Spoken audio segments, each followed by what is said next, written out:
Hello friends, स्वागत है आपका अपने यूट्यूब चैनल द पेडेस्ट्री की ओर से। फ्रेंड्स, आज हम लोग सेल एंड ऑर्गेनेल्स का पार्ट 2 देखेंगे। खास करके उन क्वेश्चनों का आज विश्लेषण करेंगे जो कि झारखंड एसएससी के द्वारा विभिन्न एग्जामों में पूछा गया है। पिछले कुछ एएसआई के एग्जाम में ये सारे क्वेश्चंस आए थे जो कि इसी पार्ट से यानी सेल और ऑर्गेनल से जुड़े हुए हैं। तो पहला क्वेश्चन है आज का कि प्लांट सेल की दीवारों का एक बुनियादी संरचनात्मक घटक है। आपके पास ऑप्शन है कोलेनकाइमा, बी है क्लोरोप्लास्ट, सी है सेलुलोज और डी है कोशिका दर्भ। तो इसका सही आंसर होगा कि प्लांट सेल की दीवारों यानी कि सेल वॉल का बुनियादी घटक जो होता है वह होता है ऑप्शन सी यानी कि सेलुलोज होता है। और सेल वॉल सिर्फ पादप कोशिका में पाया जाता है कि जीवाणु का जो सेल वॉल होता है यानी कि बैक्टीरिया का सेल वॉल जो होता है वो पेप्टिडोग्लाइकॉन का बना होता है। आइए नेक्स्ट क्वेश्चन देखते हैं हम लोग। निश्चित संरचना का कानून खाली स्थान प्रस्तावित किया गया था, यानी कि निश्चित संरचना का कानून जो था वो किसके द्वारा प्रस्तावित किया गया था? ए लेवोजियर, बी जॉन डाल्टन, सी जोसेफ प्राउस्ट और डी विल्हेम ऑस्टवाल्ड।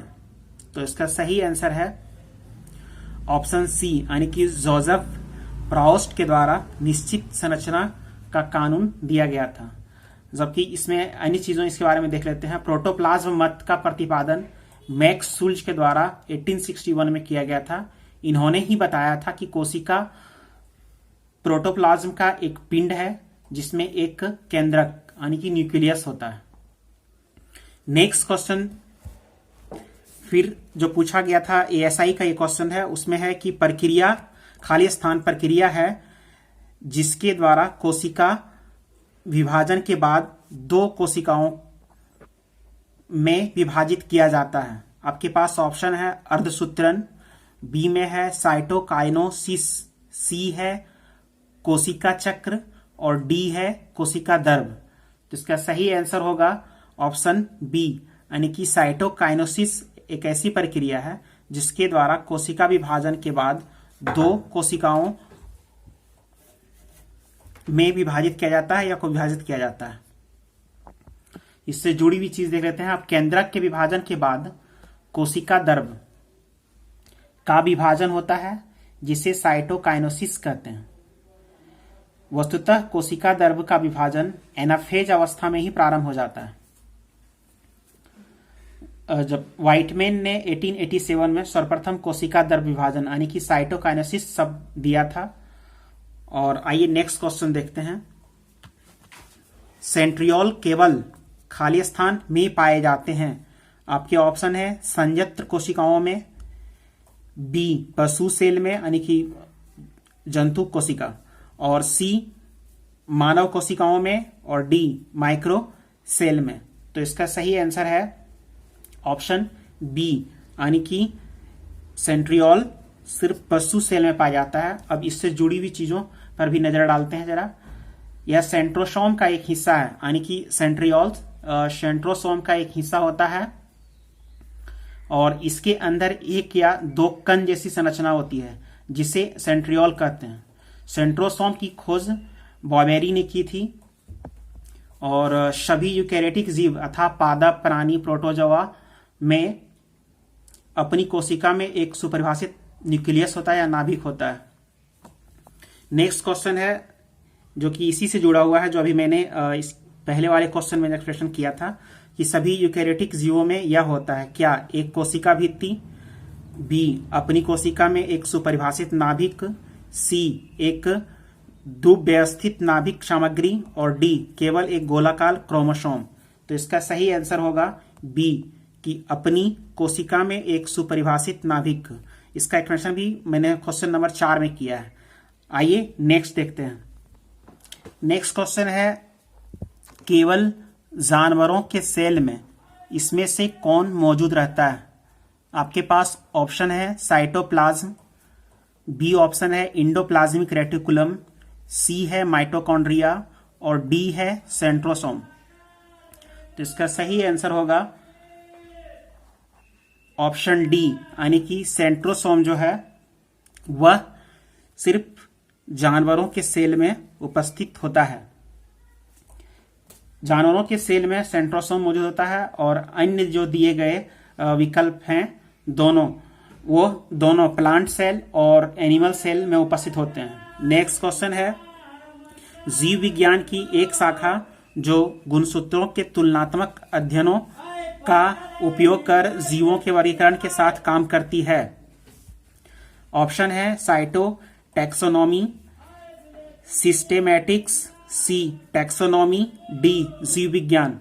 तो इसका सही आंसर होगा ऑप्शन नंबर ए यानी कि साइटोटैक्सोनॉमी जीव विज्ञान की वह शाखा है जिसमें हम गुणसूत्रों के तुलनात्मक अध्ययन का उपयोग कर और जीवों का वर्गीकरण करते हैं।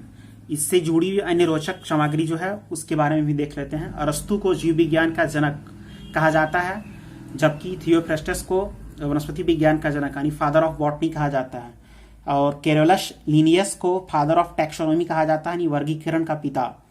और टैक्सोनॉमी ऐसा विज्ञान है जिसमें जीव जातियों के नामांकन एवं वर्गीकरण का हम अध्ययन करते हैं। नेक्स्ट क्वेश्चन है,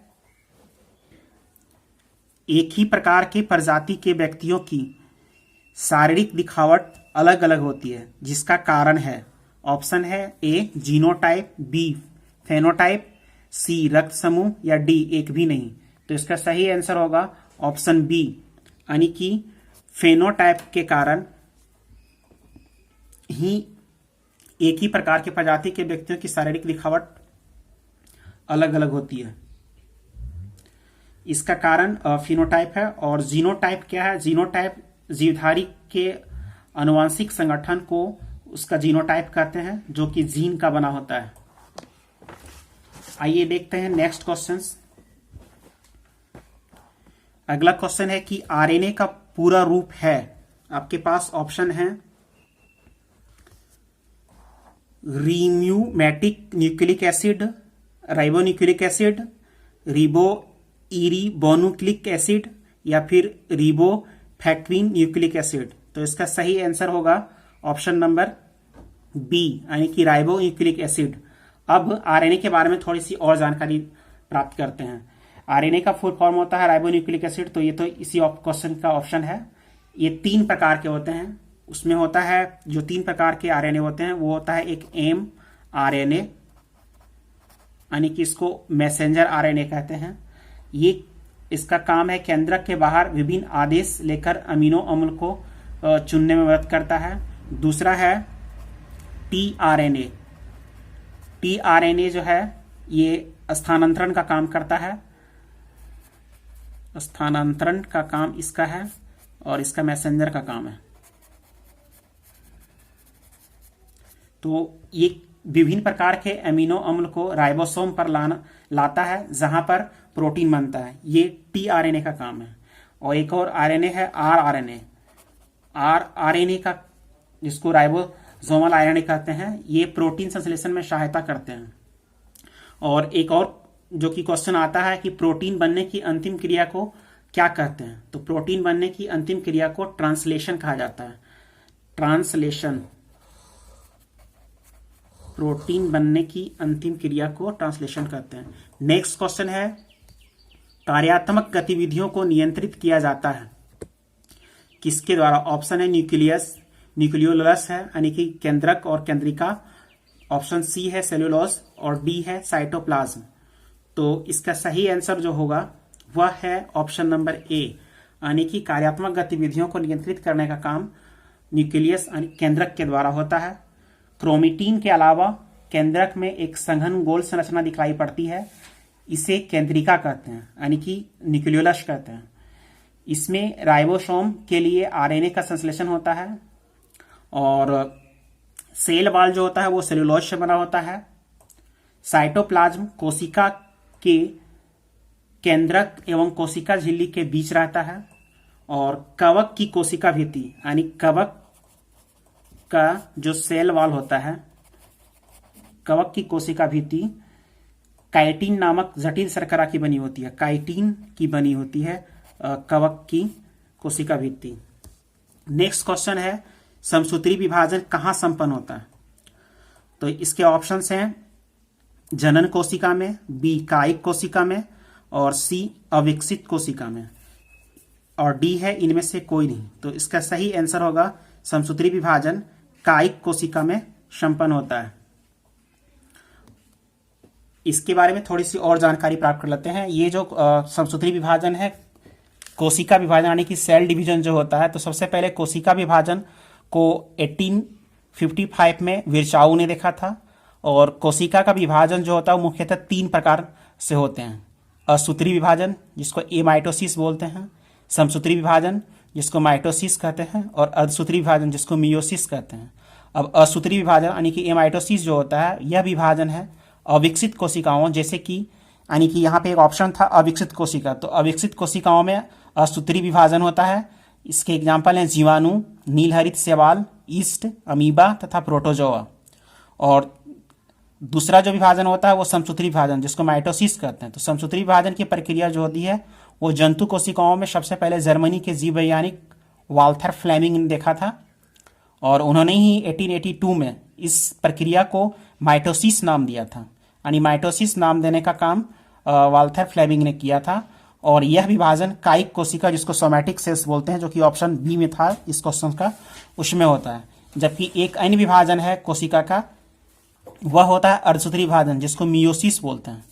तो सबसे पहले फार्मर तथा मूरे नामक 2 वैज्ञानिकों ने कोशिका में अर्धसूत्री विभाजन को देखा था और इसका नाम मियोसिस दिया था। अर्धसूत्री विभाजन की खोज सर्वप्रथम वीजमैन ने की थी, लेकिन इसका सर्वप्रथम विस्तृत अध्ययन स्ट्रासबर्गर ने किया था। और यह जो विभाजन होता है वो जनन कोशिका में होता है, जो कि ऑप्शन ए था। तो जनन कोशिका में किसका विभाजन होता है? जनन कोशिका में अर्धसूत्री का विभाजन होता है। नेक्स्ट क्वेश्चन हम लोग देखते हैं कि डीएनए की डबल हेलिक्स मॉडल किसने दिया था? आपके पास ऑप्शन है वाटसन एवं क्रिक, बी है हरगोविंद खुराना, और सी है स्लाइडेन एवं स्वान, और डी है पुरकिंजे। तो इसका सही आंसर होगा कि डीएनए की डबल हेलिक्स यानी कि डीएनए की द्विकुंडलित संरचना मॉडल जो है वो वाटसन एवं क्रिक के द्वारा दिया गया था। जबकि इसमें हरगोविंद खुराना जो ऑप्शन है, इन्होंने सर्वप्रथम प्रयोगशाला में डीएनए का संश्लेषण किया था। ये भारतीय मूल के अमेरिकी वैज्ञानिक हैं और नोबेल लॉरेट हैं। नेक्स्ट क्वेश्चन है स्लाइडेन एवं स्वान जो ऑप्शन दिया था, इसने कोशिका सिद्धांत को दिया था। स्लाइडेन एवं स्वान ने कोशिका का सिद्धांत दिया था।